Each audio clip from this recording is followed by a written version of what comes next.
దేవుడు నీ కొరకు నియమించిన దేవుని సేవకుడు. God servant appointed for you. God servant appointed for you. ఈరోజు నాకు అంశం ఏంటంటే దేవుడు నీ కొరకు నియమించిన దేవుని సేవకుడు. హల్లెలూయా. ప్రతి పని మనం సొంతంగా చేసేసుకుంటామని మనం అనుకుంటాం. నాకు ఎవరు అవసరం లేదు అనుకుంటాం.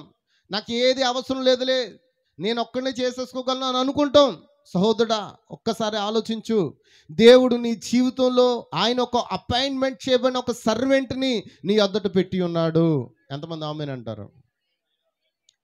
అసలు వాక్యం అర్థమైపోయి ఈ పాటకి.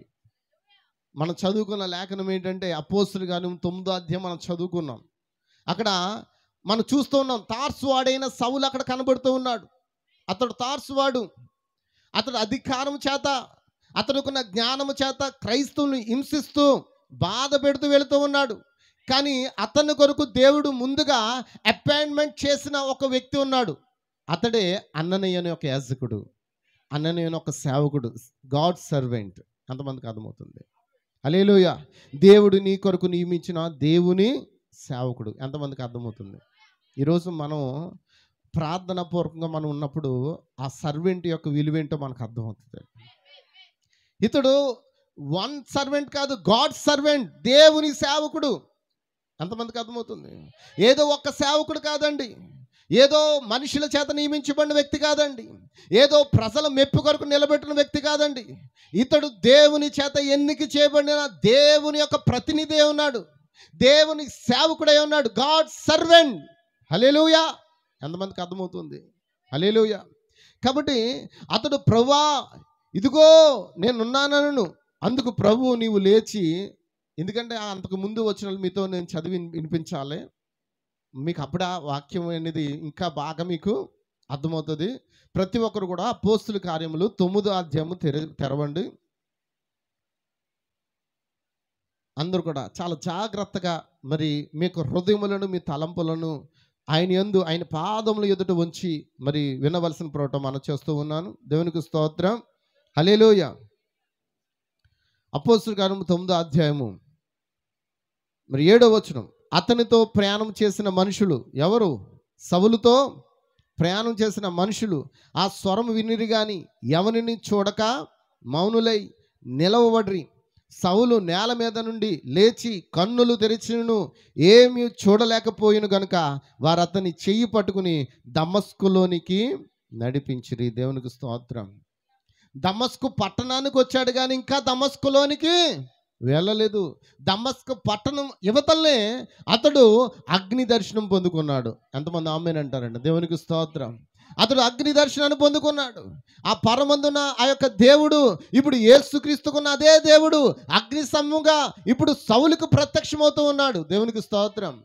ఏమంటే ఆయన ఏమై ఉన్నాడు? అగ్ని. ఎంతమందికి అర్థమవుతుంది? పాత నిబంధనలు ఆయన ఏమై ఉన్నాడు?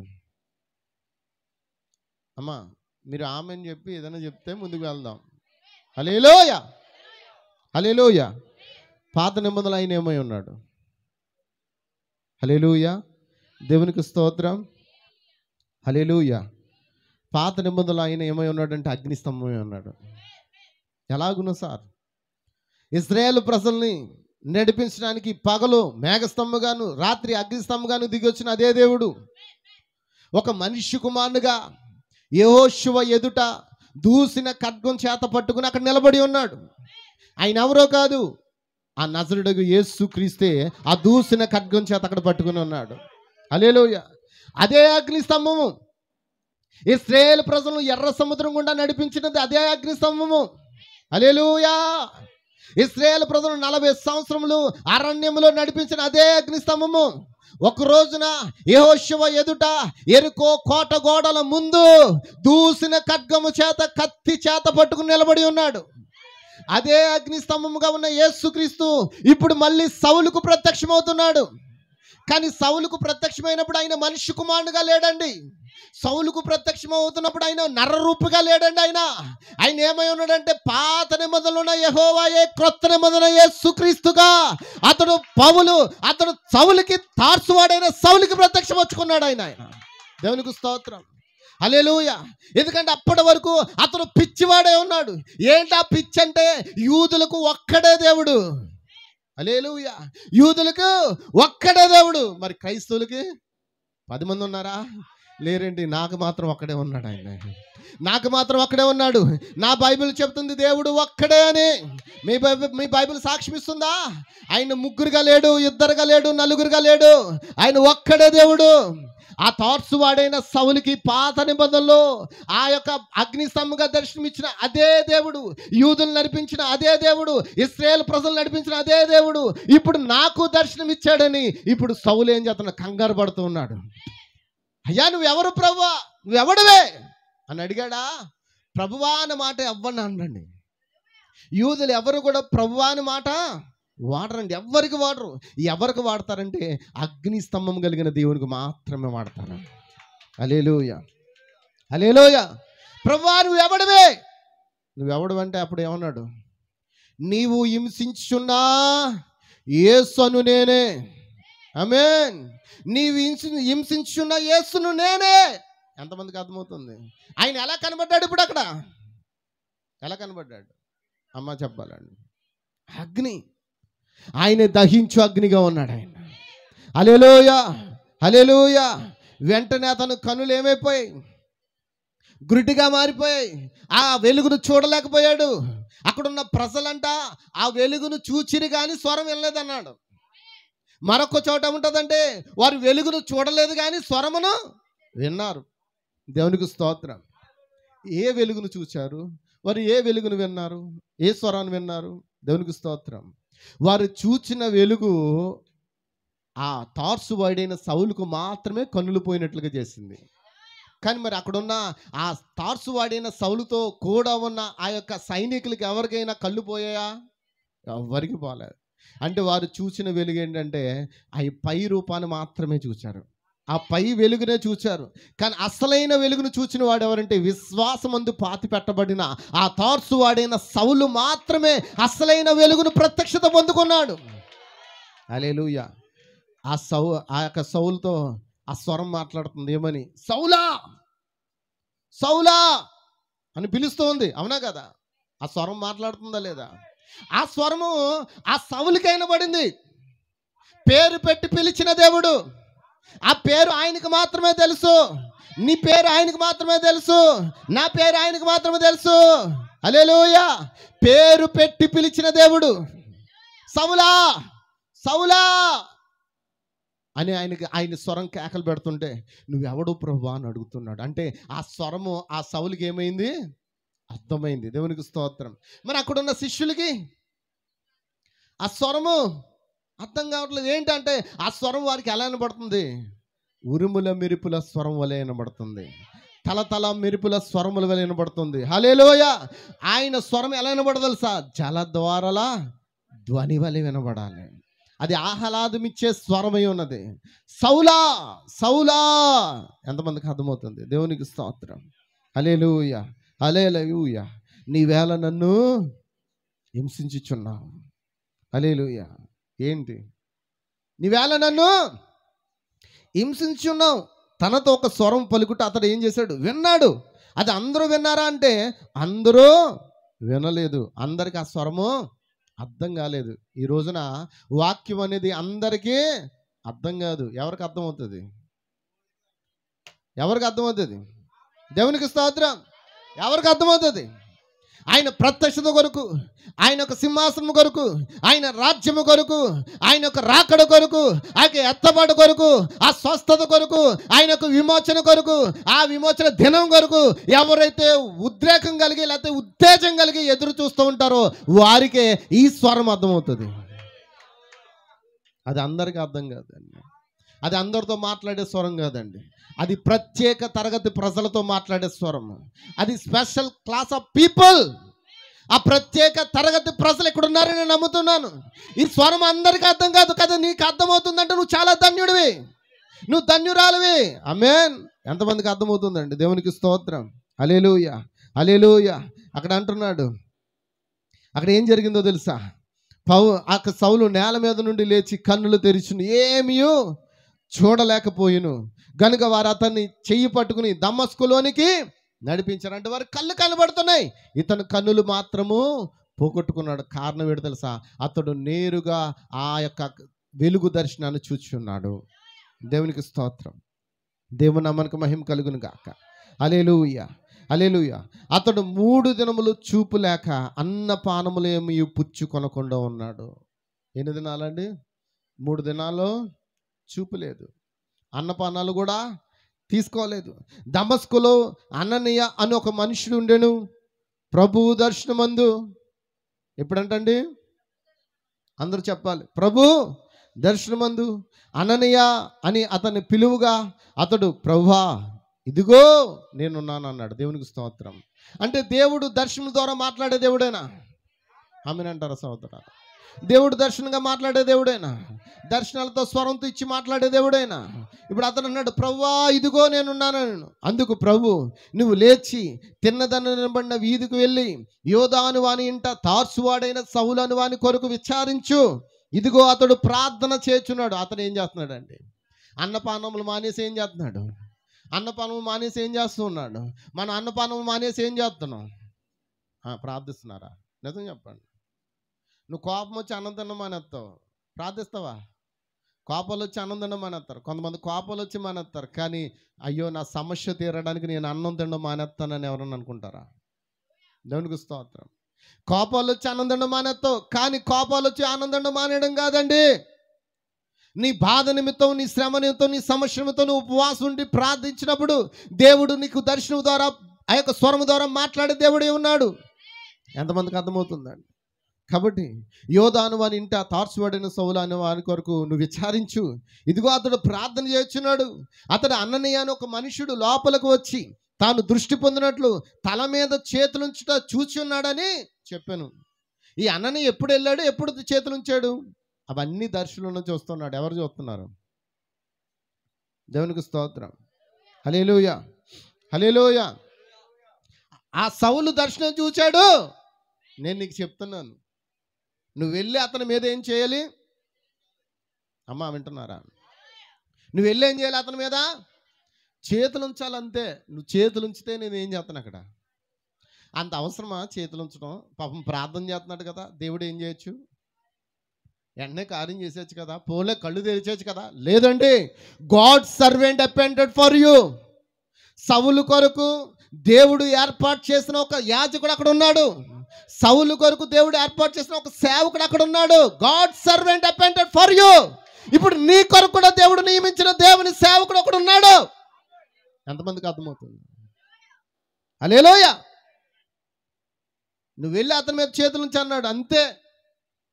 అప్పుడు అంటున్నాడు, అందుకు అననీయ, ప్రభువా ఈ మనుషుడు యెరూషలేములో నీ పరిశుద్ధులకి ఎంతో కీడు చేసి ఉన్నాడని అతని గూర్చి అనేకుల వల్ల విన్నాను. ఒక మాట చెప్పమంటారా? నువ్వు ఎంత కీడు చేసినా, నీవు కానీ ఆయన తలంపుల్లో ఉన్నావంటే, నీవు కానీ ఆయన ఆలోచనలో ఉన్నావంటే, నీవు కానీ ఆయనకి కావలసి ఉన్నావంటే, నువ్వు ఖచ్చితంగా ఏం చేస్తావు? నువ్వు ఆ కార్యాన్ని పొందుకుంటావు. దేవుడు దాని కొరకు నీ కొరకు ఒక అపాయింట్మెంట్ చేయబడిన గాడ్ సర్వెంట్ ఉన్నాడని గుర్తుపెట్టుకో. దేవుని చేత నియమించిన ఒక సేవకుడు నీ కొరకు ఉన్నాడని గుర్తుపెట్టుకో. దేవునికి స్తోత్రం. అతడు సౌలు కొరకు ఎన్నిక చేయబడిన అననీయ. అతడు సౌలు కొరకు ఎన్నిక చేయబడ్డాడు. సౌలు చూపు పొందడానికి అతడు ఎన్నిక చేయబడ్డాడు. సౌలు దర్శనం పొందుకోవడానికి అతడు దేవుని చేత ఎన్నిక చేయబడ్డాడు. హల్లెలూయా. అననీయ లాంటి మనుషులు ఈరోజు మనకు కావాలా వద్దా? ఆమేనంటారా? ఆమేనంటారా? హల్లెలూయా. ఎందుకు మౌనంగా ఉన్నారు? అమ్మా సహోదరులారా, మీరు ఎందుకు మౌనంగా ఉన్నారు? అమ్మా ఏదో పోగొట్టుకున్నట్టున్నారు. ఏమైనా ఎక్కడైనా పోగొట్టుకుని వచ్చారా? మీరు పోగొట్టుకున్నది ఏమైనా ఉంటే బయట విడిచిపెట్టండి. ఇప్పుడు పొందుకోవడానికి రండి. ఏంటి పొందుకోవాలి? ఆయన ఆత్మను పొందుకోవాలి. ఇప్పుడు మన పరిశుద్ధాత్మ పొందుకోవాలి. మన పరిశుద్ధాత్మ శక్తిని పొందుకుని ముందుకు వెళ్ళాలి. హల్లెలూయా. కాబట్టి చూడండి, అందుకు అననీయ, ప్రభువా ఈ మనుషుడు యెరూషలేములో నీ పరిశుద్ధులకి ఎంతో కీడు చేస్తున్నాడని అతని గురించి అనేకుల వల్ల విన్నాను. అయితే ఇక్కడను నీ నామం బట్టి ప్రార్థన చేయవారందరినీ బంధించుటకు అతడు ప్రధాన యాజకుల వల్ల అధికారం కూడా పొంది ఉన్నాడని ఉత్తరం ఇచ్చిన. దేవునికి స్తోత్రం. హల్లెలూయా. అందుకు ప్రభు ఏమన్నాడు? నువ్వు వెళ్ళుము. ఏమన్నాడు? అదంతా పక్కన పెట్టు, నువ్వు వెళ్ళు. అన్యజనుల ఎదుట, రాజుల ఎదుటను, ఇశ్రాయేలు ఎదుటను నా నామము భరించుటకు ఇతడు నేను ఏర్పరచుకున్న సాధనమై ఉన్నాడు. ఏమన్నాడండి? అంటే సాధనం అంటే ఏంటండి? పాత్ర, దేవుని చేతిలో పాత్ర. ఒకవేళ ఒకప్పుడేమో దేవునికి వ్యతిరేకమైన పాత్ర, ఇప్పుడు దేవుడు వాడుకొని పాత్ర. ఒకప్పుడు నీ జీవితం దేవునికి వ్యతిరేకమైన పాత్ర, ఇప్పుడు దేవుడు వాడుకొని పాత్రగా నువ్వు మారావు. నువ్వు గుర్తిస్తున్నావా? ఆ పాత్రగా నువ్వు ఆయన స్వీకరిస్తున్నావా? ఏమేనా అంటారా? ఏమేన్. దేవునికి స్తోత్రం. మీరు ఎంత ఆమెన్ చెప్తే అంత వాక్యం దేవుడు ఇస్తాడు. మీరు ఆమెన్ చెప్పకపోతే God bless you sisters, God bless you brothers అని నేను ప్రేర్ చేసి చక్కగా గాడ్ బ్లెస్ యూ చెప్పి వెళ్ళిపోతాను. దేవునికి స్తోత్రం. హల్లెలూయా. గమనించండి, ఇతడు నా నామము కొరకు ఎన్ని శ్రమలు అనుభవింపవలనో నేను ఇతనికి చూపెదను. ఆమేన్. శ్రమలు అనుభవించాలంట. పాత్ర అంటే మాటలు కాదండి. నన్ను వాడుకో యేసయ్యా నీ కాడి నే మోస్తా, వాడుపోక ముందే నన్ను వాడుకో, పొద్దు వాలిపోక ముందే నన్ను వాడుకో అని అంటాం. అంతే. పొద్దు వాలిపోక ముందు అంటే ఏంటి అర్థం? సమయం అయిపోక మునిపే, ముసలోడు అవ్వక మునిపే, పళ్ళు రాలిపోక మునిపే, కాళ్ళు చేతులు ఓడక మునిపే, ముసలోడు అవ్వక నువ్వు వంగిపోక మునిపే నన్ను నువ్వు వాడుకో. ఆయన వాడుకుంటే ఆ పాత్ర ఎలా ఉండాలి? ఆయనకు అనుకూలంగా ఉండాలి. నీకు నచ్చినట్టుగా ఉండడానికి సరిపోదు. ఆయన చేతిలో పెట్టబడిన పాత్ర, ఆ పాత్ర తనకు నచ్చినట్టుగా జీవిస్తానంటే కుదరదు. ఆయనకు నచ్చినట్టుగా జీవించాలి ఆ పాత్ర. అప్పుడే ఆ పాత్రను ఆయన వాడుకుంటాడు. నీకు నచ్చినట్టుగా జీవిత ఆ పాత్రను దేవుడు ఏం చేస్తాడు? పక్కన పెట్టడా? చెప్పండి. ఆ పాత్రలో చెడు వాసన వస్తే నువ్వు తీసుకుని నీళ్లు తాగలవా? ఆ పాత్రలో కంపు కొడితే, ఆ పాత్రలో పురుగులుంటే నువ్వు దాన్ని వాడుకోగలవా? నువ్వే పక్కన పెడతావే ఆ పాత్రనే.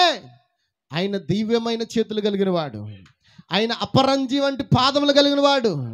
ఆయన చేతులతో నిన్ను వాడుకోవాలంటే ఈ పాత్ర ఎలా ఉండాలి? ఎలా ఉండాలండి? నిజమేనా?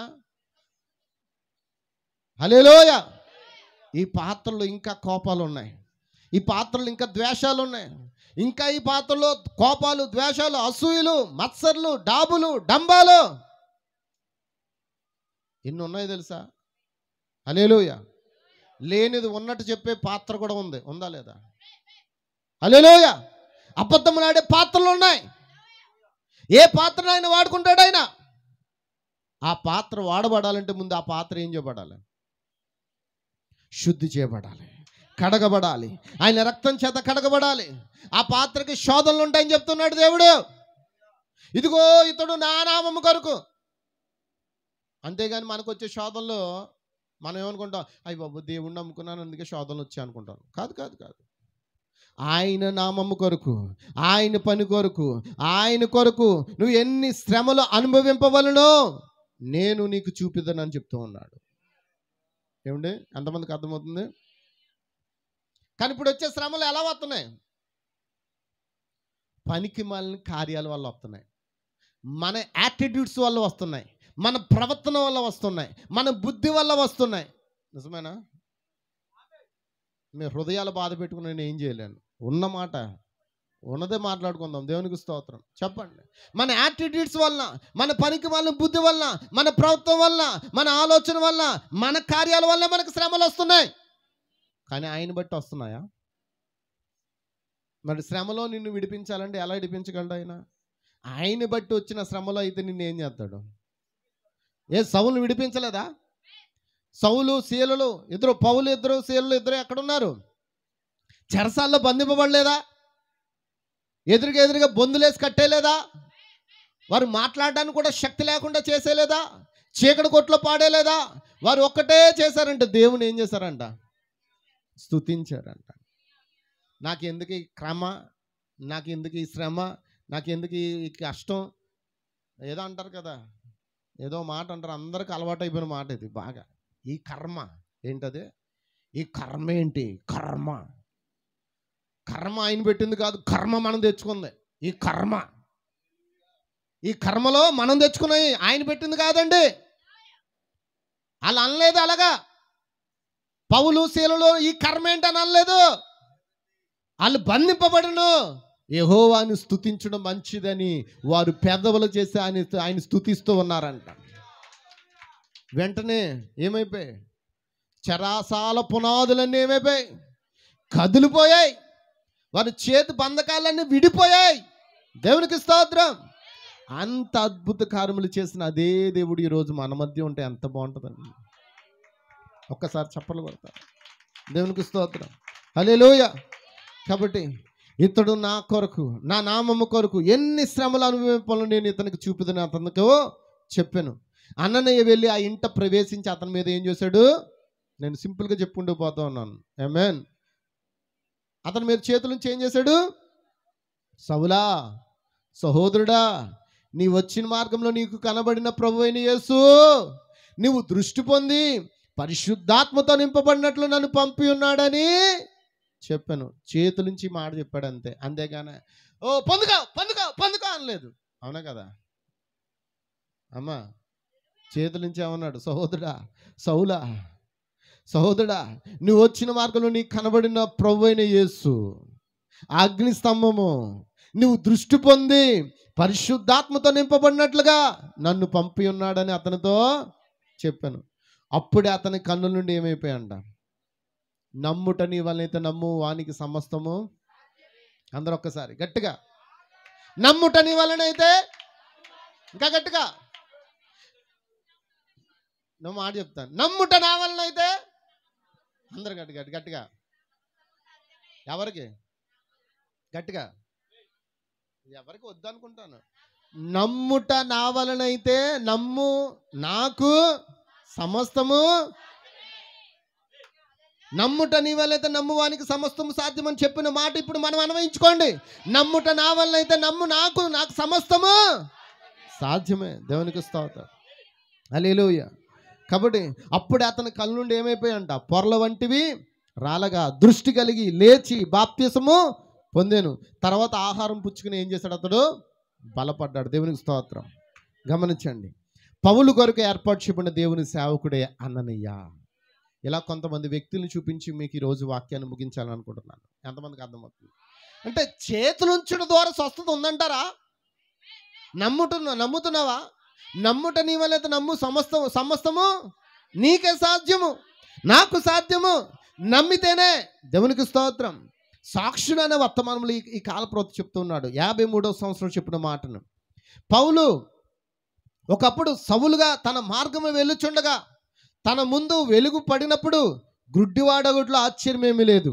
మరియు అతను, ప్రభువా, నేను హింసించున్నది ఎవరిని అని అడిగాను. అప్పుడు యేసు ఏమన్నాడు? అది ఆయన నేనే అని చెప్పాడు. దేవునికి స్తోత్రం. అయితే నువ్వు తిన్నదనబడిన వీధిలోకి వెళ్ళు అని ఆయన చెప్పాడు. మరియు అననీయను పేరు గల దర్శనములు చూచి ఒక బోధకుడు అతనికి అక్కడ ఒకడు ఉండెను. ఎంతమందికి అర్థమైందన్నమాట? అననీయను పేరు గల దర్శనములు చూచు ఒక బోధకుడు అతనికి, ఎవరికి? సౌలు కొరకు అక్కడ ఒకడు ఉండెను. హల్లెలూయా. మరియు పౌలును కూర్చుని ఒక దర్శనం అననీయ చూచాడా లేదా? అక్కడేమో అననీయ దర్శనం చూస్తే ఇక్కడ సౌలు కూడా ఏం చేస్తున్నాడు? దర్శనంలో అననీయను చూస్తున్నాడు. మరియు అతడు లోనకి వెళ్ళి మరియు అతనిపై చేతులుంచి ఇట్లా చెప్పాను, సహోదరుడైన సౌలు, మార్గంలో నిన్ను కలిసిన ప్రభువైన యేసు నువ్వు దృష్టి పొంది మరి పరిశుద్ధాత్మతో నింపబడినట్లు నీపై నా చేతులు ఉంచలాగున నన్ను పంపి ఉన్నాడు. ఏలయనగా నీవు ఆయనకు ఒక గొప్ప సాక్షిగా ఉందివని నాకు చూపించాడని చెప్పాడు. ఒక గొప్ప సాక్షి మొదటగా ఏమిటి? నీ దృష్టిని పొందుకొని నువ్వు పరిశుద్ధాత్మను పొందుకో. ఏంటంటే నువ్వు దృష్టిని పొందుకొని నువ్వు పరిశుద్ధాత్మ పొందుకో. ఆ మాట చెప్పగానే పొరల వంటి అతని కన్నుల నుండి రాలిపోయాయి. అతను లేచి దమస్కు నది యొద్దకు వెళ్ళి బాప్తిసం పొందుకున్నాడు. దేవునికి స్తోత్రం. వారు ఒక అద్భుతమైన సమయం కలిగి ఉన్నారని నేను ఊహిస్తున్నాను అంటున్నాడు అండి. దేవునికి స్తోత్రం. అయితే పరిశుద్ధాత్మ పొందుకోవాలంటే ఏం చేయాలి? అమ్మా, అందరు ఇక్కడ ఉన్నారా? పరిశుద్ధాత్మను పొందుకోవాలంటే ఏం చేయాలి? ఒక రోజునంట సువార్త చేస్తూ ఆదికాండం మీద ప్రశ్నలు జవాబులు అనే వర్తమానం చెప్తున్నాడు. బ్రదర్ బ్రహ్మ ఒక ఇద్దరు సహోదరులు అడుగుతున్నారంట, అయ్యా మేము పరిశుద్ధాత్మ పొందుకోవాలంటే ఏం చేయాలి?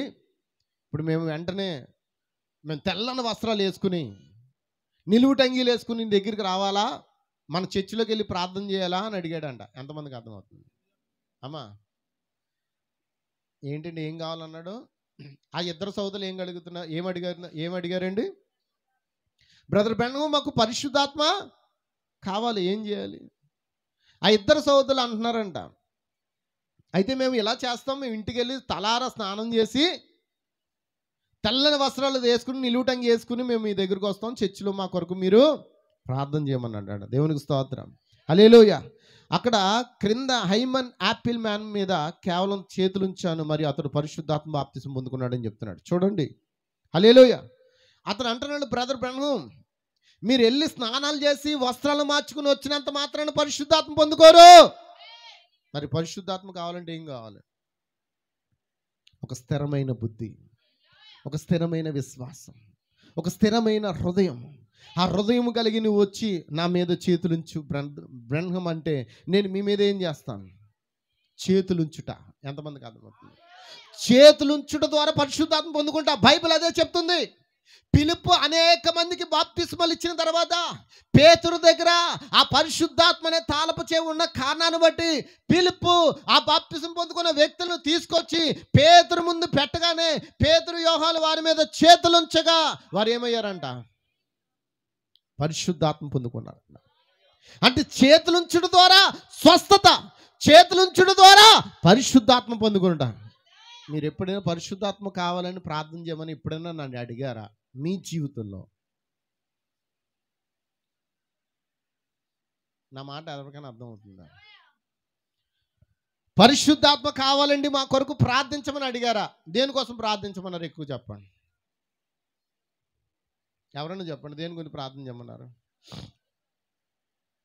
ఎంచోపు మన శ్రమస్సులో, ఎంచోపు మన కార్యాలు, ఎంచోపు ఇయే.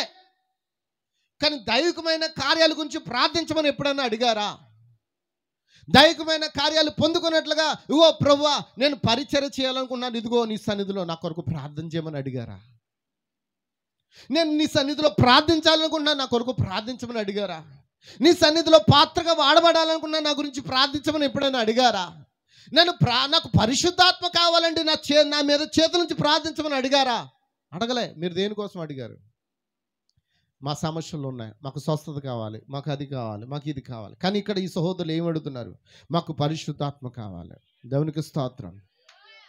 అప్పుడు ఏం జరిగిందంటే ఆ మరొక యూదుడు ఏడ్చుట ప్రారంభించాడంట. యూదుల మీద చేతులు ఉంచినప్పుడు బ్రదర్ బ్రహ్మ ఎవరి మీద చేతులు ఉంచాడు? యూదుల మీద చేతులుంచాడు. చేతులుంచినప్పుడు వాళ్ళు ఏం చేస్తారంటే ఏడవడం ప్రారంభించారు. మరి అక్కడ చిన్న కాఫీ టేబుల్ పైన ఉన్న అద్దమును పగలగొట్టారంట వాళ్ళు.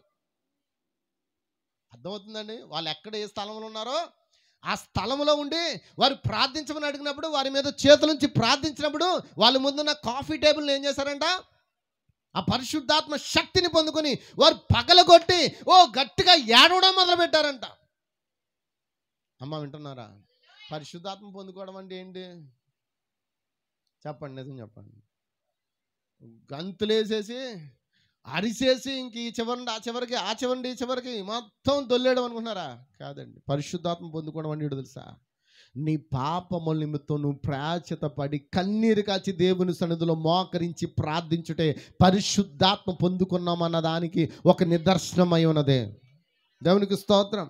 కాబట్టి వారు టేబుల్ పైన ఉన్న అద్దమును పగలగొట్టి మరియు అక్కడ వారి ఏడుపు ఒక పెద్ద గుంటగా ఏర్పడును. వారి ఇరువురు బ్రదర్ బ్రహ్మ మేము పరిశుద్ధాత్మ ఎలా పొందుకోవాలని ఆయన అడిగారంట. వారు చదువుకున్నవారు, చురుకైన వారు, తెలివైన వారు, అక్కడ పొలంలో గొప్పవారు. మరియు నేను చెప్పాను పరిశుద్ధాత్మను పొందిన అపోస్తుల మార్గంలోనే వారి మీద చేతులుంచానని చెప్పాడు. ఏం చేశాడు? ఏముంచాడండి బ్రదర్ బ్రహ్మ? చేతులుంచాడు. కాళ్ళు కాదండి, చేతులుంచాడు. చేతులుంచుట అన్ననీయ వచ్చి పౌలు మీద చేతులుంచగా అతడు ఏమయ్యాడు? దృష్టి పొంది పరిశుద్ధాత్మ పొందుకున్నాడు. అవునా కదా? మరి అప్పటికి సౌలుకి బాప్తిసం లేదు. బాప్తిసం లేకుండా పరిశుద్ధాత్మ ఎలా వచ్చింది? వచ్చింది. పరిశుద్ధాత్మ పొందుకున్నాడు కాబట్టి మరి వెంటనే నీటిలోనికి దిగి యేసుక్రీస్తు నామములో బాప్తిసం పొందాడు అతడు. నీకు పరిశుద్ధాత్మ ఉంటే నేనేం చేస్తుంది? నువ్వు సర్వసత్యంలోకి వెళ్తావు. నిజమేనా? అయితే ఆయన అనగా సత్యస్వరూపుని ఆత్మ మీలోనికి వచ్చినప్పుడు మిమ్మల్ని ఏం చేస్తుంది? హల్లెలూయా, హల్లెలూయా. కాబట్టి చేతులుంచుట. హల్లెలూయా. ఓ నిత్యంగా పిలుపు కిందకు వెళ్ళి ఏం చేశాడు? కొంతమందికి బాప్తిస్మం ఇచ్చి ఏం చేశాడు? వారి మీద చేతులుంచమని పేతురు యొద్దకు తీసుకొచ్చినప్పుడు పేతురు దగ్గర ఉన్న తాళపు చెవిని ఏం చేశాడు? అక్కడ వారి మీద వాడినప్పుడు వారి మీదకి ఏమొచ్చింది? పరిశుద్ధాత్మ వచ్చింది. ఎంతమంది చప్పట్లు కొడతారు? దేవుని నామమున మహిమ పడతాను. దేవునికి స్తోత్రం. హల్లెలూయా. దేవుడు తన కార్యాలు ఆ విధంగానే చేస్తాడండి. స్వస్థత కొరకు చేతులుంచుట, పరిశుద్ధాత్మ కొరకు చేతులుంచుట.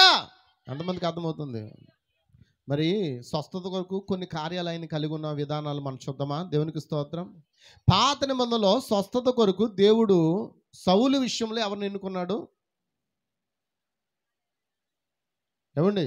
పాత నిబంధనలో స్వస్థత కొరకు దేవుడు, పాత నిబంధనలో, కొత్త నిబంధనలో కాదండి, పాత నిబంధనలో స్వస్థత కొరకు దేవుడు సౌలు విషయంలో ఎవరిని ఎన్నుకున్నాడు? దావీదుని ఎన్నుకున్నాడు. దావీదు వచ్చి ఏం చేశాడు? వాయిద్యం వాయించగానే అతను ఏమైపోయాడంట? స్వస్థత పొందుకునేవాడంట. దెయ్యం అతను విడిచి వెళ్ళిపోయేదంట. దేవునికి స్తోత్రం. అంటే వాయిద్యముల ద్వారా కూడా ఏం పొందుకోవచ్చు? కొంతమందికండి కేరళ సైడ్ ఏం చేస్తారంటే ఆ యొక్క హాస్పిటల్స్లో మ్యూజిక్ని వినిపిస్తూ ఉంటారు. దాన్ని థెరపీ అంటారు. దాన్ని మ్యూజిక్ థెరపీ ద్వారా ఒక వ్యక్తి స్వస్థత పొందుకుంటాడంటే ఎస్, అవునని చెప్పచ్చు. మ్యూజిక్ థెరపీ ద్వారా కూడా శత్రులు బయటికి పారిపోతాయా? ఎస్, బైబిల్ చెప్తుంది. దావీదు వాయిద్యం వాయించుండగా సౌల్లో ఉన్న దెయ్యాలు ఏమయ్యాయి? హల్లెలూయా. అయితే నువ్వేం చూడాలి? వాద్యం వాయించే వ్యక్తిని కాదు, వాద్యాన్ని కాదు, ఆ వాద్యంలో వచ్చిన స్వరాన్ని వినాలి. ఎంతమందికి అర్థమవుతుంది? అది నేనేం చేయాలి? నీ హృదయములను తాకాలి. తాకినప్పుడు ఏం జరుగుతుంది? దేవుడు ఆ విధంగా సౌలుని స్వస్థపరిచాడు. హల్లెలూయా. మరియు ఇశ్రాయేలు ప్రజల కొరకు దేవుడు మోషేను ఏం చేశాడు? ఎన్నుకున్నాడా లేదా? ఇశ్రాయేలు ప్రజల కొరకు God servant, the prophet of Moses. Hallelujah. దేవుని ప్రవక్త అయిన మోషేను దేవుని ప్రజల కొరకు దేవుడు ఎన్నుకున్నాడు. హల్లెలూయా. ఆ తాపకర్పమైన సర్పములు కరిచినప్పుడు దేవుడు వారి కొరకు ఏం చేశాడు? ఎత్తడి సర్పాన్ని ఎత్తమన్నాడు. అన్నాడా లేదా? హల్లెలూయా, హల్లెలూయా. మోషే ప్రజల కొరకు ప్రార్థన చేయగా సంఖ్యాకాండం 21వ అధ్యాయం 8వ వచనంలో, యెహోవా నీవు తాపకర్పమైన సర్పం వంటి ప్రతిమను చేయించి స్తంభం మీద పెట్టుము, అప్పుడు కరవబడిన ప్రతివాడును దాని వైపు చూచి బ్రతుకునని మోషేకు. అంటే తాపకర్పమైన సర్పము కరిచినప్పుడు ఆ యొక్క ఎత్తడి సర్పం వైపు చూచిన వాడు ఏం చేస్తాడు? నిదానించి చూచిన వాడు ఏమవుతాడంట? ఎలా చూడాలి? అమ్మ చెప్పాలి. ఎలా చూడాలి?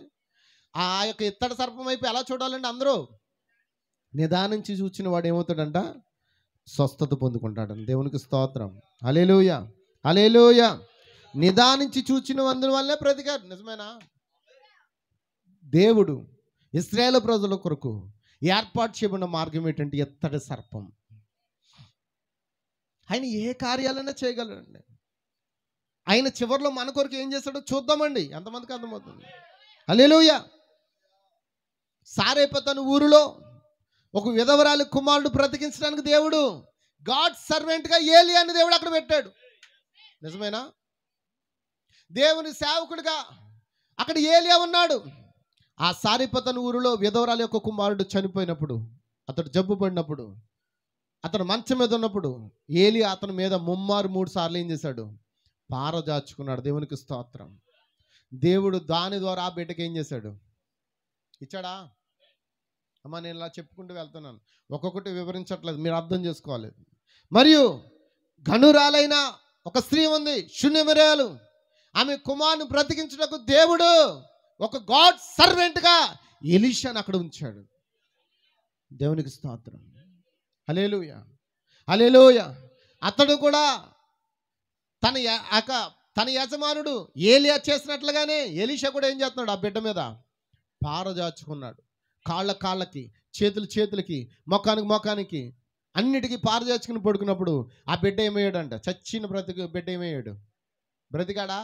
ఎంతమంది ఆమేనంటారు? హల్లెలూయా.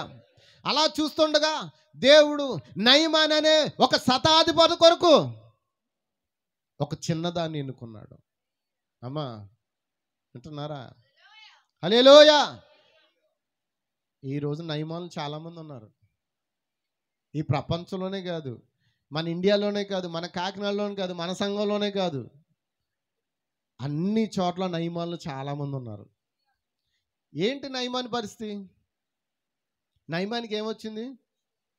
ప్రవక్త అంటాడు అతడికి ఆ యొక్క శరీర సంబంధమైన కుష్టి వచ్చిందంట. కానీ నయమానులు ఈరోజు చాలామంది ఉన్నారంట. ఎవరంటే ఆత్మీయ కుష్టి కలిగిన వాళ్ళు అంటారు. ఎవరండి? ఆత్మీయ కుష్టి. ఈ ఆత్మీయ కుష్టి పోవాలంటే ఒక చిన్నది కావాలి. ఆ చిన్నది ఇక్కడ ఉందా? ఎవరు ఆ చిన్నది? ఆ చిన్నది ఎవరు? అమ్మ చెప్పండి. నువ్వేనా? ఆ చిన్నది ఏం చెప్తుంది? వెళ్ళి ఎలీషాని కలుసుకోమని చెప్పండి యజమానుని. అతను చెప్పింది చేయమన్నాడు. నిజమేనా? ఈ రోజున చిన్నది ఏం చెప్తుంది? మా కాలానికి పంపమన్న ప్రవక్త చెప్పింది చేయమని చెప్తుంది. నిజమేనా? ఈ చిన్నదాని పని ఏంటి? అందరు నా వైపు చూస్తున్నారా? ఈ చిన్నదాని పని ఏంటి? మా కాలంలో ఉన్న, మా దేశంలో ఉన్న ఎలీషా చెప్పినట్లు నా యజమానుడు చేయవలను. ఇప్పుడు మనం ఏం చెప్పాలి? ఈ చిన్నది ఏం చెప్పాలి? మాకు ఈ కాల ప్రవక్త చెప్పిన మాట మనం చేసినప్పుడు దేవుడు ఖచ్చితంగా మన స్వస్థతనిస్తాడు. ఎలీషా ఏం చెప్పండి నయమానికి? నీ కుష్టి పోవాలంటే ఏం చేయమన్నాడు? యోర్దాను నదిలో, యోర్దాను బురదలో, నది కాదు అది బురద, అది 7 సార్లు మనకమన్నాడు. అప్పుడు నయమాన్ ఏమన్నాడు? మా దగ్గర షీలోహు లేదా?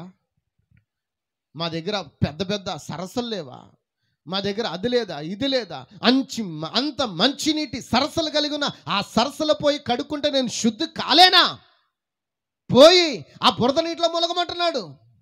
బురద నీరో ఏ నీరో, చెప్పిన మాట నువ్వు వినడమే నీకు స్వస్థత. ఈరోజు మనం ఏం చేయాలి? దేవుని చెప్పిన మాటను మనం వినటం వలన మనం ఏమవుతాం? మళ్ళీ దానికి నువ్వు వేరొక పెడార్థాలు వెతుక్కున్నావంటే స్వస్థతను. అతను పోయి కోపం ఇచ్చి ఏం చేశాడు? వెళ్ళిపోయాడా? తనతో పాటు ఉన్నవాడు ఏమన్నాడు? ఏమయ్యా అక్కడికి వెళ్ళినా కుష్ఠోళ్ళగా బతకాలి. అవునా కదా? అక్కడ పోయినా కుష్ఠోళ్ళ బతకాలి. అదేదో ఆ సేవకుడు చెప్పినట్లు ఒక్కసారి 7 సార్లు మునిగేచ్చు కదా, ఏమవుతుంది అని అంటే అంతేనంటావా అన్నాడు. అంతేనంటావా అంటే అంతే. నువ్వు తగ్గించుకుంటా నువ్వేం పొందుకుంటావు? స్వస్థత పొందుకుంటావు. నువ్వు తగ్గించుకుంటా నీకు స్వస్థత, నీ హృదయానికి స్వస్థత, నీ మనసుకు స్వస్థత, నీ ఆత్మకు స్వస్థత. దేవునికి స్తోత్రం. అతడు తను తగ్గించుకున్నాడు. అక్కడ వెంటనే పోయి యోర్దాను నదిలో ఏం చేశాడు? 7 మార్లు ములిగాడు. ఏమయ్యాడు?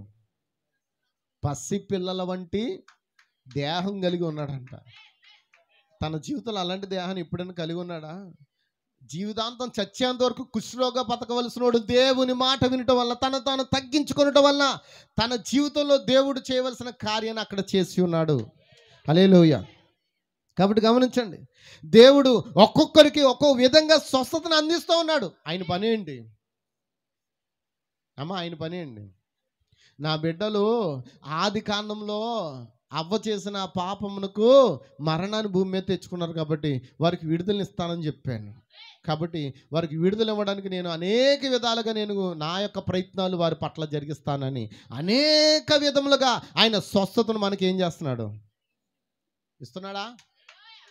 ఆయన భూమి మీదకి వచ్చినప్పుడు గుడ్డివానికి ఏం చేశాడు అమ్మా? ఎలా ఇచ్చాడు చూపు? ఒక వ్యక్తికి ఏమో ఉమ్ము రాశాడు. అవునా?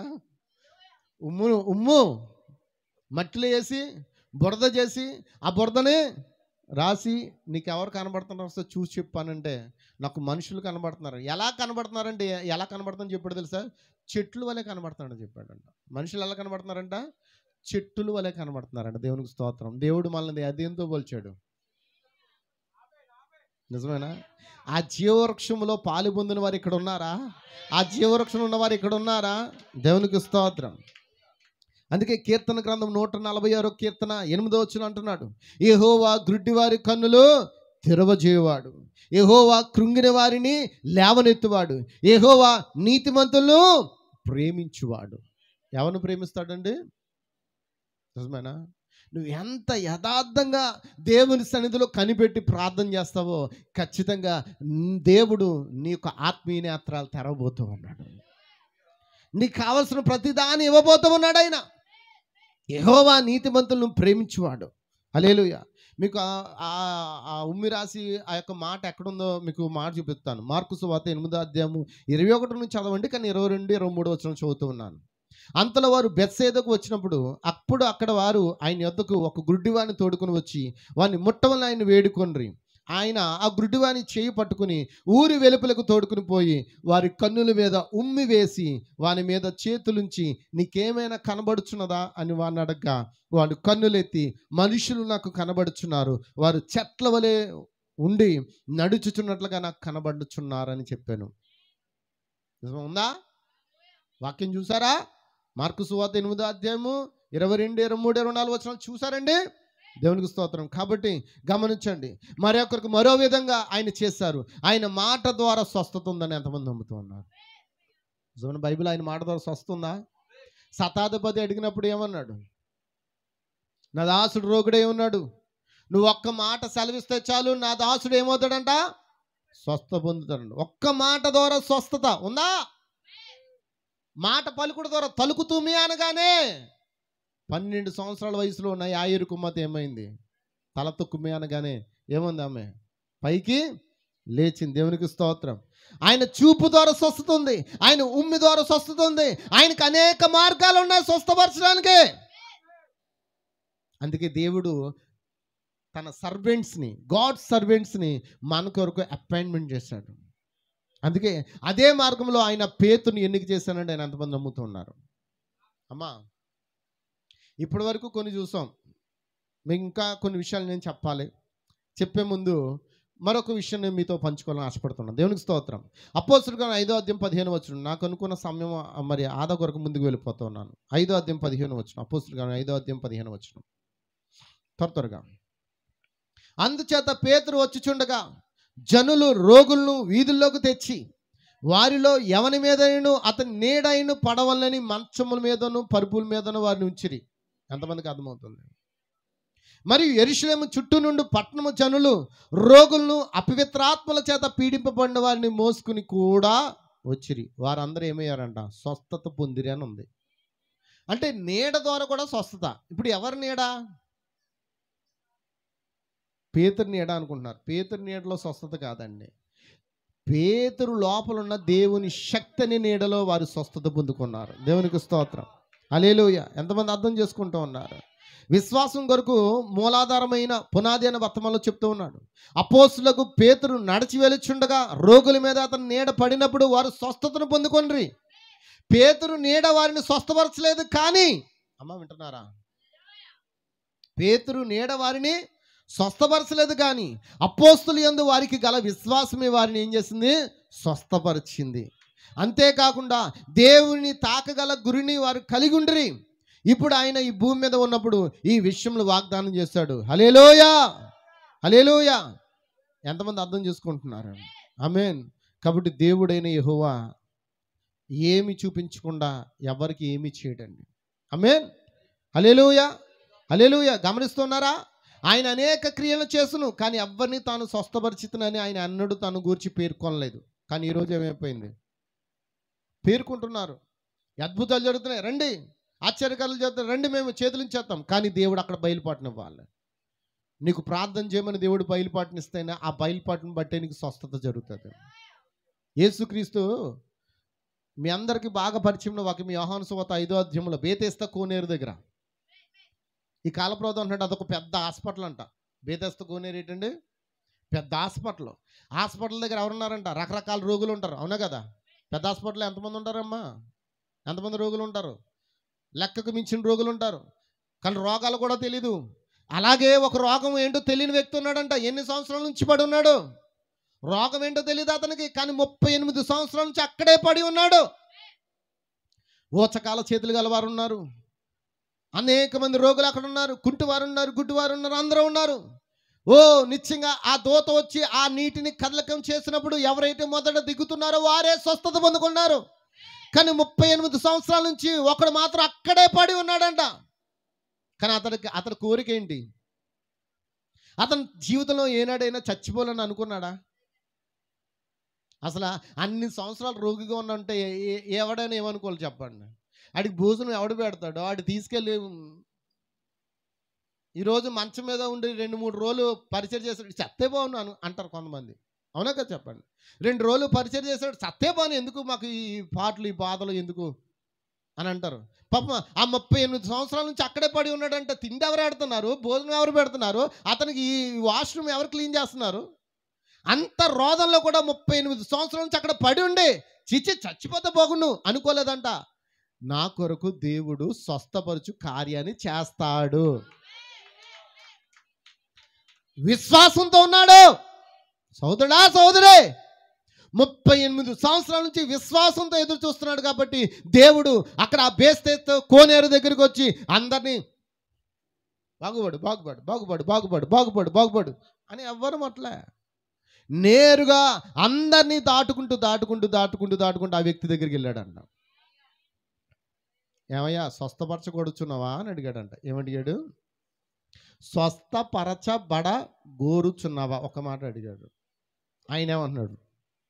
అన్నీ చెప్పుకున్నాడు. నేను దూత వచ్చినప్పుడు అలా ఎదురు చూస్తున్నాను, నన్ను ఎవరైనా తీసుకెళ్ళి అందులో పడేస్తారంటే ఎవడో పడేయట్లేదు, ఎవడ స్వార్థం వాడికి అయిపోయింది. నిజమేనా? స్వస్థత కూడా ఏంటండి? స్వార్థం. వాడే ముందు దిగుతున్నాడు.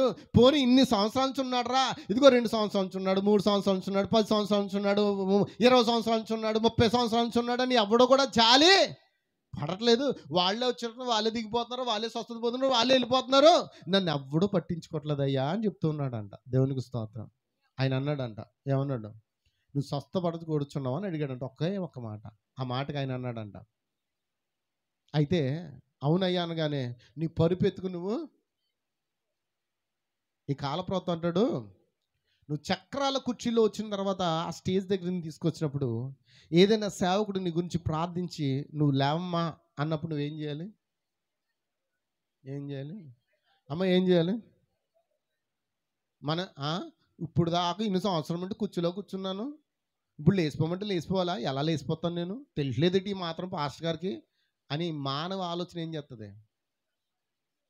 తెలియలేదేటి ఇన్ని సంవత్సరం అంటే కుర్చీలో ఉన్నాను, ఇప్పుడు లేచిపోవాలంట. నీ మనసులో వచ్చే ఆలోచన నువ్వు పక్కన పెట్టు. దెయ్యం చెప్పే ప్రతి మాటను పక్కన పెట్టు. హల్లెలూయా. ఈ కాలప్రవత మాట చెప్పాడు. ఏమన్నాడు తెలుసా? ఆ సేవకుడు విశ్వాసంతో నిన్ను లేవమని ప్రయత్నం చేసినప్పుడు నువ్వేం చేయాలి? లేవడానికి ఆ ప్రయత్నమే విశ్వాసమైనది. అప్పుడే నువ్వు స్వస్థత పొందుకున్నావు. దేవునికి స్తోత్రం. ఎంతమందికి అర్థమవుతుంది? ఇన్ని సంవత్సరం అంటే అన్ని సంవత్సరం అంటే ఉన్నామని ఆ 38 సంవత్సరాల నుంచి పడున్నాను, నేను ఎక్కడ లేస్తానయ్యా అని అనలేదు. అతడు లేవడానికి పరుపు ఎత్తాడు. పరుపు ఎత్తుకుని పైకి లేచినప్పుడు అతడు ఏమయ్యాడు? ఆ పరుపు ఎత్తుకుని ఇంటికి వెళ్ళిపోయాడు. గట్టి గట్టి గట్టి గట్టి గట్టిగా దేవునికి స్తోత్రం. హల్లెలూయా. ఎందుకంటే ఆ దేవుడు ఇప్పుడు లేడా? అవే అద్భుతాలు చేసే దేవుడు ఇప్పుడు లేడా? హల్లెలూయా హల్లెలూయా. ఆయన వస్త్రము చెంగు తాకితే చాలు స్వస్థత పొందుకోండి అనుకున్నది ఒక స్త్రీ. ఎప్పుడైనా మీకు ఆలోచన వచ్చిందా? నాకు అనేక సార్లు కొంతమంది సేవకులు ప్రార్థన చేస్తున్నప్పుడు నా హృదయంలో ప్రేరేపణ పోయి ఆయన కోటు ముట్టుకుంటే చాలు, ఆయన ఏదైనా పట్టుకుంటే చాలు, నేను బాగుపడతా. తప్పది, తప్పు కాదండి. నాలో ఉన్న ఆ విశ్వాసము నన్ను అలా ప్రేరేపిస్తుంది. నీలో అలాంటి ప్రేరేపణ ఎందుకు రావట్లేదు? నువ్వు ఆ కోణంలో నీ సేవకుని ఏం చేయట్లేదు, చూడట్లే. అందుకే నీ స్వస్థత ఏమైపోతుంది? దూరం అయిపోతుంది. దేవునికి స్తోత్రం. ఆమె అనుకుంది, అప్పటికే యేసుప్రభు అన్నాడు నాలోంచి ప్రభావం వెళ్ళిపోయిందంటే ఆమె ఏమంటుంది? నీ విశ్వాసమే నేను స్వస్థపరిచాడని చెప్పాడు దేవుడు. ఈరోజు సేవకులు ఏం చెప్తున్నారు? నేను ప్రార్థన చేస్తాను నువ్వు బాగుపడ్డావు, నేను ప్రార్థన చేస్తాను నీకు కాళ్ళు వచ్చాయి, నేను ప్రార్థన చేస్తాను నీకు కళ్ళు వచ్చాయి, నేను ప్రార్థన చేస్తాను నీకు అన్ని కార్యాలు జరిగాయి. నేను ప్రార్థన చేస్తే కదా ప్రవక్త అన్నాడు అసలు నా వల్ల ఏం కాదన్నాడు. నేను చచ్చిన వాడితో సమానం అని చెప్పాడు. మనిషి వలన ఒక మనిషి బాగుపడ్డావు, ఆ మనిషిలో ఉన్న దేవుని శక్తి ద్వారా మనం బాగుపడతాం. ఎంతమంది ఆమెన్ అంటారండి? నేను ప్రార్థన చేస్తా నువ్వు బాగుపడ్డావని అంటే అది తప్ప, 100% తప్పండి అది. నేను ప్రార్థన చేయడం వల్ల నువ్వు బాగుపడవు. నీ విశ్వాసమే నిన్ను బాగు చేయడానికి దేవుడు ఒక గాడ్ సర్వెంట్ అక్కడ పెట్టాడు. ఆ గాడ్ సర్వెంట్ దేవుని ప్రతినిధిగా ఉండి దేవుని పనిని మాత్రమే జరిగిస్తాడు. ఎంతమంది ఆమేన్ అంటారు? దేవునికి స్తోత్రం. హల్లెలూయా. ముందుకు వెళ్దామా అమ్మ? ముందుకు వెళ్దామా? హల్లెలూయా. కాబట్టి ఆ వస్త్రపు చెంగు పట్టుకోవడానికి ఆమె ప్రయత్నం చేస్తుంది. ఈరోజు నువ్వేం చేయాలి అమ్మ? చెప్పరా, మాట్లాడినాము ఇవన్నీ ఎందుకు? మంగళవారం జరగబోయే కూటానికి నువ్వు ముందుగా పునాది వేయబడాలి. నీ ప్రార్థన ఆ జీవితం మీద నీ శక్తి మీద నువ్వు ఆధారపడకు, దేవుని ఆత్మ మీద ఆధారపడు. దేవునికి స్తోత్రం. హల్లెలూయా. ఒక మనుష్యుడికి ఆ యొక్క శృంగారమైన దేవాలయం దగ్గర ఒక కుంటివాడు ఉన్నాడు. అవునా? కుంటివాడేనా? లేవలేకపోతూ ఉన్నాడు. అతను అడుగుతున్నాడా అమ్మ? చెప్పాలి. అడుక్కుంటున్నాడా? అప్పుడు ఏం చేశాడు? మా దగ్గర వెండి బంగారం. మరి పేతురు యోహానులు ఏమన్నారు? మేము కలిగి ఉన్నది ఏదో నీకు ఇచ్చి ఉన్నాం అన్నారు. చెప్పి ఇంకేమైనా ఇస్తారేమో, గట్టిగా బలంగా బంగారం ఏమైనా ఇస్తారేమో అని చూస్తున్నాడు. ఏమిచ్చాడు? యేసు నామమున దిగ్గును లెమ్మన్నాడు. అంతే. ఒక్క మాట విన్నాడు. అతను చేతులు పట్టుకున్నాడంట. లేచేంత వరకు కూడా ఆ పేతురు అతను పట్టుకుని ఉన్నాడంట. అతను లేవడానికి ఎప్పుడైతే ప్రయత్నం చేశాడో ఇంకా అతని జీవితంలో ఎన్నడూ కూడా కృంటితనం లేదండి. చప్పట్లు కొడతారు. దేవునికి స్తోత్రం. దేవునికి మహిమ కలుగును గాక. హల్లెలూయా, హల్లెలూయా, హల్లెలూయా. నేను ముందుకు వెళ్తూ ఉన్నాను, చాలా సమయం అయిపోతుంది కనుక ఒక చాలా మంచి విషయం మీతో పంచుకోవాలనుకుంటున్నాను. ఈ కాల ప్రవక్త ద్వారా దేవుడు చేసిన కార్యాలు, అద్భుతాలు. హల్లెలూయా. మీ అందరికీ తెలిసిన ఒక విషయం చెప్తున్నాను. కాంగ్రెస్ మ్యాన్ ఆప్షా గురించి ఎంతమంది తెలుసు? కాంగ్రెస్ మ్యాన్ ఆప్షా, అతను 84 సంవత్సరాల వయసులో చక్రాల కుర్చీలోంచి లేచి స్వస్థత పొందుకున్నాడు. ఎన్ని సంవత్సరాల వయసులో అండి? హల్లెలూయా. ఇతని గురించి కాలప్రవక్తకి అన్నడూ తెలియదండి. అయితే అతను కోటాల్లో ఉంటుండగా అతను తీసుకుని వచ్చారు, చక్రాల కుర్చీలో తీసుకొచ్చి అలా కూర్చోబెట్టారు. అప్పటికే వయసు 84 సంవత్సరాలు. కానీ అతను 18 సంవత్సరాల వయసులో అతనికి దెబ్బ తగిలి అతడు వెన్నుపోస ఇరిగి అతను చక్రాల కుర్చీలో కూర్చున్న సంగతి బ్రహ్మంకి తెలీదు. కానీ దేవుడు బ్రహ్మంకి అతను గూర్చి ఒక దర్శనాన్ని ఇస్తూ ఉన్నాడు. అతను గొప్ప వ్యక్తి, కాంగ్రెస్కి పనిచేశాడు. అతను కాంగ్రెస్ మ్యాన్ అంటే కాంగ్రెస్కి పనిచేశాడు. అతను పుస్తకాలమ్మి అనేక మందిని చదివించాడు. అతను ధనవంతుడే, కానీ అతని ధనం అతన్ని స్వస్థపరచలేదు. అతను పేరు ప్రఖ్యాతులు కలిగిన వాడే, పేరు ప్రఖ్యాతులు అతను స్వస్థపరచలేదు. 66 సంవత్సరాలు చక్రాల కుర్చీలోనే ఉన్నాడు. 66 సంవత్సరములు మంచం మీదే పడుకుని ఉన్నాడు. హల్లెలూయా. దేవుడు దర్శనంలో చూపించాడంట. ఏమని? అతడు యవ్వన వయసులో ఉన్నప్పుడు గడ్డి వాము నుంచో లేకపోతే ఎందు నుంచో పడిపోయాడంట. పడిపోయినప్పుడు అతనికి ఆ స్పైన్ దెబ్బతిని అతడు కాళ్ళు చేతులు పోగొట్టుకున్నాడండి. దేవునికి స్తోత్రం. కానీ అతడు బాగా చదువుకున్నాడు, కాంగ్రెస్ పనిగా చేశాడు, అతడు ఒక అధ్యక్షుడిగా ఉన్నాడు. అతడు అలాంటి వ్యక్తి 66 సంవత్సరాలు చక్రాల్లో ఉన్నాడు. కానీ 84 సంవత్సరాల వయసులో అతన్ని ఆ మీటింగ్స్ తీసుకొచ్చినప్పుడు ఈ కాల ప్రవక్తకు చూపించిన ఆ దర్శనం బట్టి నేను అతని గురించి తెలుసుకోలేకపోతున్నాను. ఎందుకంటే నేను చదువు లేదు. ఈ కాల ప్రవక్త నాకు చదువు లేదు.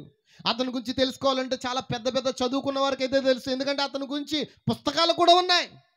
నాకు చదువు లేదు అని నేను ఒక దర్శనాన్ని చూచానని దర్శనాన్ని చెప్పాడంతే.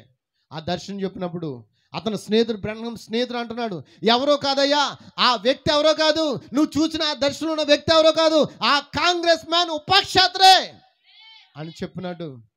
అతడు వెంటనే పిలిచి ప్రార్థించి నువ్వు లేవమన్నప్పుడు విశ్వాసంతో ఆ చక్రాల కుర్చీలో అప్పుడే లేచి నిలబడ్డాడు. హల్లెలూయా. అనేక మంది గొప్ప వ్యక్తులు, దేశాధికారులు, భూరాజులు, అలాంటి వారి గురించి ఆయన ప్రార్థించాడు. ఎంతమందికి అర్థమవుతుందండి? దేవునికి స్తోత్రం. అతడు వెంటనే స్వస్థత పొందుకుని ఆయన కుర్చీలోంచి లేచి 84 సంవత్సరాల వయసులో అతను లేచి నడుస్తూ ఉన్నాడు. ఎన్ని సంవత్సరాలు కుర్చీలో ఉన్నాడు అమ్మ? చెప్పాలి. 66 సంవత్సరాలండి. దేవుడు అద్భుతాలు చేయడా? నువ్వెన్ని సంవత్సరాలు బాధపడతావని పక్కన పెట్టండి. ఒక్క సంవత్సరమైనా చాలు, ఒక్క రోజైనా చాలు దేవుడు స్వస్థత పొందుకొని మన జీవితాన్ని ముందుకు తీసుకువెళ్ళడానికి. హల్లెలూయా, హల్లెలూయా, హల్లెలూయా.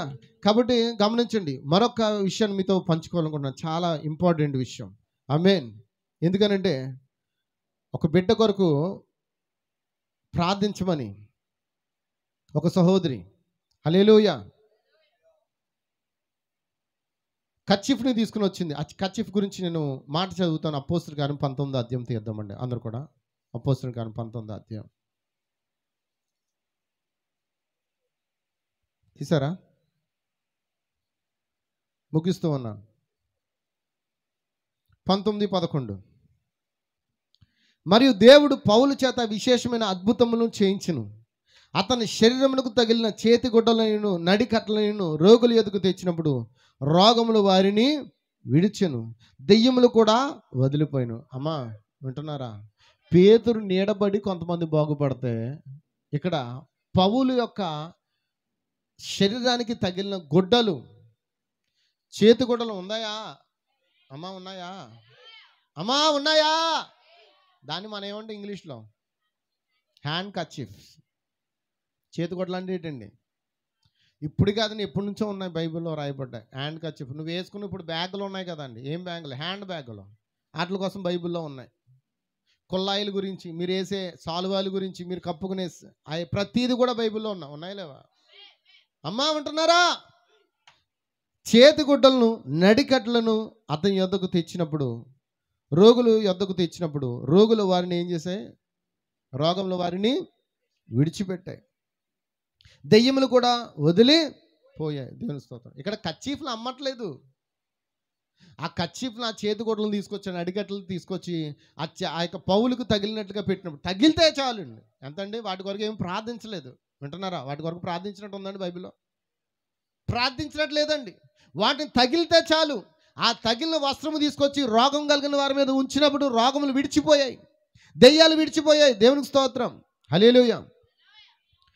ఒక రోజున ఏం జరిగిందో మరి మీతో మాట్లాడుతున్నాను. చూడండి, ఒక నల్లజాతి పిల్లకు టాన్సిల్స్ ఆపరేషన్ చేయటం వలన పక్షవాతం వచ్చి చనిపోవచ్చి ఉన్నది ఒక బిడ్డ. ఎంతమందికి అర్థమవుతుంది? ఈ ఆపరేషను టాన్సిస్ అంటే తెలుసు, కాయలు ఉంటాయి కదా నోట్లో. ఆ కాయల్ని ఒక వ్యక్తి తీసిన తర్వాత ఆ టాన్సిస్ వల్ల అతను ఆ బిడ్డ ఏమవుతుందంట, 2 సంవత్సరాల క్రితం జరిగిందంట ఆపరేషను. ఆ బిడ్డ చనిపోయే పరిస్థితికి వచ్చిందంట. అయితే అతడి తల ముందు కలిగి ఉన్న అద్దం అంటే ఒక పరికరంతో ఆ డాక్టర్ వారు ఆయన నోట్లోనికి చూసినట్లుగా ఉన్నది. దేవుడు ఈ కాల ప్రవక్తకి దర్శనం చూపిస్తున్నాడు. అతడు తన తలను అలా ఆడిస్తూ మరి చెప్పడం నేను చూచాను. నేను క్రిందకు చూచాను, అక్కడ ఒక చిన్న నల్లజాతి బాలిక చనిపోవచ్చు పడి ఉన్నది. అప్పుడు ఆమె యొక్క టాన్సిల్స్ తీసేశాడు. అది ఆమె యొక్క నడుము నుండి లేదా ఆమె యొక్క గొంతు కింద నుండి పక్షవాతం వచ్చినట్లుగా చేసింది. ఆమెకి పక్షవాతం వచ్చింది. నేను ఆ చిన్న బాలిక వైపు చూచాను మరియు నేను చెప్పాను, నేను ఒక వైద్యుడిని చూచాను, అతడు శస్త్రచికిత్స చేసెను, ఒక బాలిక నుండి టాన్సిల్స్ తీసివేసి ఉన్నాడు. ఆమె పక్షవాతంతో ఉన్న ఆ నల్లజాతి బాలిక, హల్లెలూయా, నేను ఇటువైపుకు తిరిగి చూచాను, మరి ఎవరో ఏడవడం నేను విని ఉన్నాను. నేను చూచుండగా కుడివైపున కూర్చున్న ఒక పెద్ద వయసు కలిగిన నల్లజాతి స్త్రీ అక్కడి నుండి ఏడుస్తున్నది. మంచి ప్రభువా, ఆమె నా బిడ్డ అని ఆమె చెప్పింది. అక్కడ పడి ఉండగా నేను చూచాను, మరియు అవును ఆ బిడ్డయే, అది వచ్చి దాదాపు 2 సంవత్సరాలు అయిపోయింది. అలా కాదమ్మా అని నేను చెప్పాను. అది సరి అని ఆమె చెప్పింది. దేవునికి స్తోత్రం. నేను ఈ వైపునకు వెనుకకు తిరిగి మరియు వేరొకను వరుసలోకి పిలిచాను. మరి నేను చూడవలసి వచ్చింది, ఒక మార్గం ఎలా వెళ్ళడం లేదా ఒక వీధి గుండా వెళ్ళడం నేను చూచాను. నేను ఆ చిన్న నల్లజాతి బాలిక ఆమె చేతిలో ఒక బొమ్మ పట్టుకుని వీధి గుండా వెళ్ళడం నేను చూచానని చెప్పాడు దర్శనంలో. దేవునికి స్తోత్రం. అంటే దాని అర్థం ఏంటి? ఆ బిడ్డ స్వస్థపరచబడింది. ఇక్కడ కాంగ్రెస్ మ్యాన్ స్వస్థపరచబడ్డాడు, ఆ బిడ్డ కూడా. ఆమెనంటారా? చాలా ఉన్నాయి. నేను చివరి మాటగా ఒక మాట చెప్పి నేను ముగించేస్తాను. దేవునికి స్తోత్రం, హల్లెలూయా.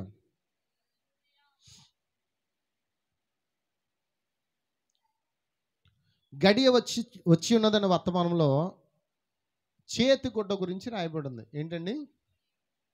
గడియ వచ్చి ఉన్నది అన్న వర్తమానంలో చేతి గుడ్డ గురించి చదివి నేను ముగిస్తాను. ఇటీవల ఆమె చేతి రుమాలో ఒక దాని వంకర కాలబిడ్డను కలిగి ఉన్న తన సహోదరికి పంపి ఉన్నది. అమ్మ వింటున్నారు. ఒక సహోదరి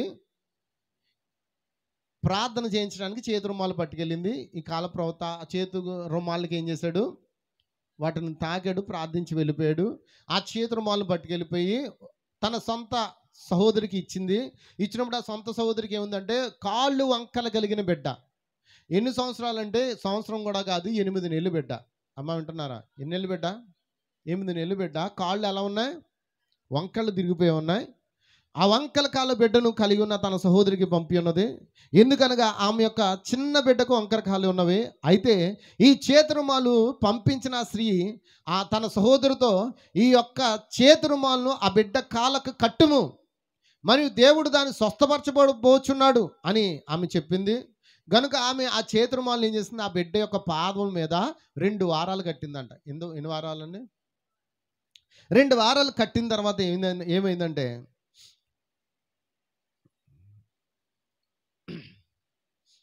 ఆ యొక్క చేతురుమాలు పాతదిగాను చినిగిపోవడానికి దగ్గరగా ఉందంట.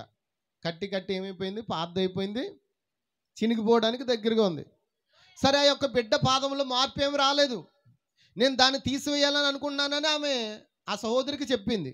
అయితే ఆ సహోదరి అంటది, అది చినిగిపోయినా ముక్కలైపోయినా నువ్వు దాన్ని ఏం చేయాలి, సన్నని పోగులతో కుట్టి, అమ్మ వింటున్నారా, సన్నని పోగులతో కుట్టి ఆ కర్చీఫ్ని ఏం చేయ, మళ్ళీ నీ బిడ్డకి కట్టు, అది మాత్రం అతని పాదాల మించి తీయవద్దు అని చెప్పింది.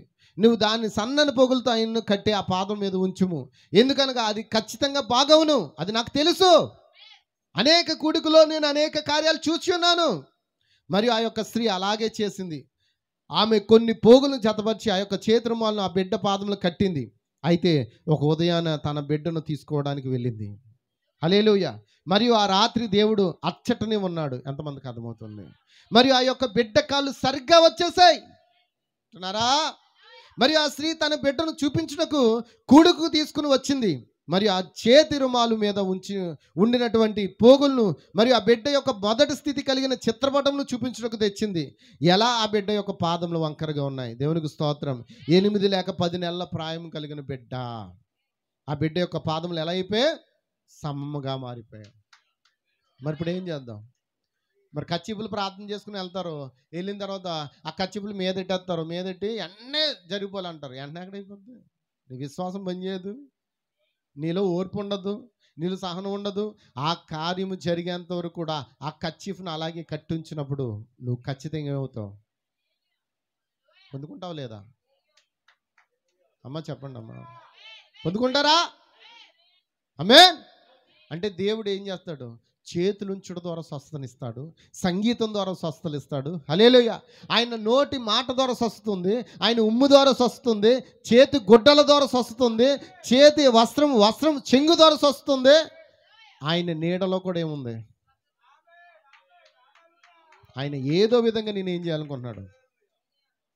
స్వస్థపరచాలనుకుంటున్నాడు. మరి ఆ స్వస్థపరచాలనుకున్న దేవుడికి నువ్వేం ఇస్తావు?